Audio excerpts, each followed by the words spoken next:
திடீர்னு நைட்டு தூங்கினா காலையில எந்திரிக்கல, மேசிவ் அட்டாக், கொலஸ்ட்ரால் கூடுறனாலையும் இருதய ரத்த குழாய்கள் ப்ராப்ளம்னாலையும் இந்த மாரடைப்பு அதிகமா இருக்கு. அது வந்து கம்ப்ளீட்டா நம்ம கண்ட்ரோல் பண்ணணும், குழந்தைகள்ல இருந்து பெரியவங்க வரைக்கும். பீட்ரூட் ஜூஸ் வந்து கொஞ்சம் இஞ்சி, பாதி லெமன், கேரட், ஒரு பாதி பீட்ரூட், சர்க்கரை நோயாளிகள் இருந்தா பாதி பீட்ரூட், பெரியவங்களா இருந்தா ஒரு முழு பீட்ரூட் போட்டுக்கலாம். இதெல்லாமே ஒரு மில்க் ஷேக் மாதிரி, ஜூஸ் மாதிரி இன்னில இருந்து இன்னும் ஒரு 6 மாதங்களுக்கு, அதாவது நம்ம எல்லாத்துக்கும் மருந்து சாப்பிடலாம், ஆனா இருதய சதைகள் அந்த மசில்ஸ்க்கு வந்து நம்ம சாப்பிட முடியாது. அதுக்கு எதுவும் இதுவும் கிடையாது. ஒரு தடவை ஹார்ட் வந்து போச்சுன்னா, தோய்வடைஞ்சிச்சுன்னா புது ஹார்ட் தான் டிரான்ஸ்பிளான்ட் பண்ணணும். ரத்த குழாயில அடைப்பு இருந்தா அந்த பிளட் கிளாட்டை நம்ம ரிமூவ் பண்ணிட்டு ஸ்டண்ட் வைக்கலாம். ஆனா ஹார்ட்டோட மசில்ஸ்க்கு என்ன மருந்து? எப்பயுமே விலை மலிவா இருக்கிறத நம்ம மக்கள் வந்து ரொம்ப அலட்சியப்படுத்துவாங்கன்றது இன்னைக்கு தெரிஞ்சுக்கிட்டேன். உங்க பீட்ரூட் அப்படின்னு கேட்டாங்க. ஏன்னா அது வந்து பீட்ரூட் விலை கம்மியா இருக்குன்றத விட அதோடைய மருத்துவ பயன்கள், அதோடைய அருமை வந்துட்டு அவ்வளவு பீப்புள்ஸ்க்கு தெரியலையோ அப்படின்றது எனக்கு ரொம்ப ஆதங்கமா இருந்தது.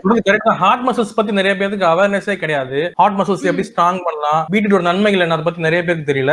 இன்னும் கொஞ்சம் தெளிவா. ஆக்சுவலி பீட்ரூட் ஜூஸ் குடிச்சிட்டு எக்கோ எடுக்கும் பொழுது 13% ஹார்ட்டோட மசில்ஸ் வந்து இம்ப்ரூவ் ஆகுதுன்னு சொல்லி ஆய்வு கண்டுபிடிச்சு, பீட்ரூட்ல நிறைய அதிகமான அளவுக்கு நைட்ரிக் ஆக்சைடு இருக்கு. சோ அது வந்து நம்ம உடம்புல எல்லா ரத்த குழாய்களையும் விரிவடைய செய்து ரொம்ப ஈஸியா வந்து அவங்களுக்கு பிளட் பிரஷர், ஒருத்தவங்க பீட்ரூட் ஜூஸ் குடிச்சாங்கன்னா 6 மணி நேரத்துக்கு ரத்த குழாய்கள் விரிஞ்சே இருக்கும். சோ நீங்க வந்துட்டு அதை வந்து டெய்லி எடுத்துக்கலாம். டெய்லி எடுத்துக்கலாம்னா எவ்வளவு எடுத்துக்கலாம்? டெய்லி 250 ml எடுத்துக்கலாம். டெய்லி காலையில எழுந்துச்சுனே வெறும் வயிற்றுல கேரட் பீட்ரூட் ஜூஸ், அதுல வந்து கொஞ்சம் லெமன் அண்ட் கொத்தமல்லி போட்டு எடுக்கிறோம்னா, நான் வந்து எனக்கு 6 மணி நேரத்துக்கு பிபி ஷூட் அப் ஆகாது. ஒரு சண்டையோ ஒரு பிரச்சனையோ ஒரு எமோஷனல் சிச்சுவேஷன் போனா எனக்கு ஆகாது. ஃபர்ஸ்ட் நான் பயப்பட வேணாம். கொலஸ்ட்ரால் கம்மியாகும். லோ பிபி இருக்கவங்க தான் பீட்ரூட் ஜூஸ் குடிக்கும்போது கொஞ்சம் ஜாக்கிரதையா குடிக்கணும். நீங்க வந்து டைரக்டா பீட்ரூட் ஜூஸ் குடிக்காம ஆப்பிள் பீட்ரூட் ஏபிசியா நீங்க மிக்ஸ் பண்ணி குடிச்சுக்கலாம்.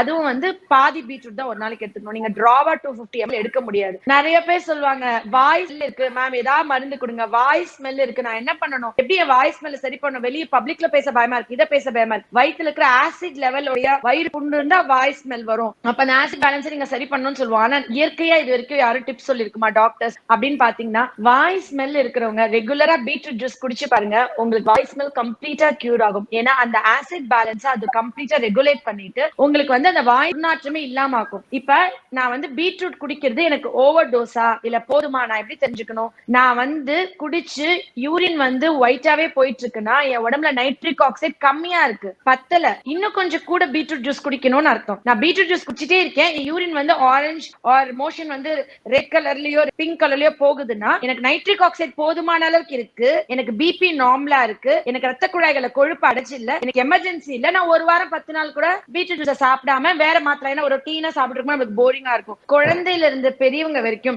எல்லாருமே சாப்பிடலாம். இப்ப ரீசெண்டா நான் வந்துட்டு ஒரு பிளட் டெஸ்ட் எடுத்துட்டு எனக்கு வந்து விட்டமின் டி கம்மியா இருக்குன்னு சொல்லிட்டு ஒரு Facebook சைட்ல போட்டிருந்தேன். நிறைய பேர் வந்து நீங்க செக் பண்ணிட்டு நீங்க வந்து திருப்பி ரிப்போர்ட் போடணும்னு சொல்லியிருந்தாங்க. 3 மாதம் டைம் கொடுத்திருந்தாங்க. நான் வந்து சூரிய ஒளியில போயிட்டு கால் வச்சா விட்டமின் டி கூடும், விட்டமின் டி சப்ளிமெண்ட்ஸ் எடுக்க கூடாது, உணவுல விட்டமின் டி சப்ளிமெண்ட் எடுக்க கூடாதுன்னு நினைச்சேன். ஆனா விட்டமின் டி எனக்கு உடம்புக்கு கிடைச்சாலும் என்னுடைய உணவுலயோ என்னுடைய வெயில்ல நான் எடுத்தாலும் சப்ளிமெண்ட்ஸா எடுத்தா கூட அதோட அப்சார்ப்ஷன் புவரா இருக்குல்ல. அப்ப நான் விட்டமின் டி ரத்தத்துல அப்சர்வ் ஆக நான் என்ன உணவு எடுக்கணும், நான் என்ன உணவு எடுத்தா என் உடம்புல விட்டமின் டி அப்சர்வ் ஆகி எனக்கு வந்து இம்யூன் சிஸ்டம் ஸ்ட்ராங் ஆகும் அப்படின்னு சொல்லி நான் தேடும் பொழுது பீட்ரூட் மட்டும்தான் vitamin D absorption from the food and இது என்விரான்மெண்ட்ல இருந்து அப்சர்வ் ஆகி நம்ம உடம்புக்கு கொடுக்கறதுக்கு ஒரே ஃபுட் அப்படின்னு தெரிஞ்சுக்கிட்டேன்.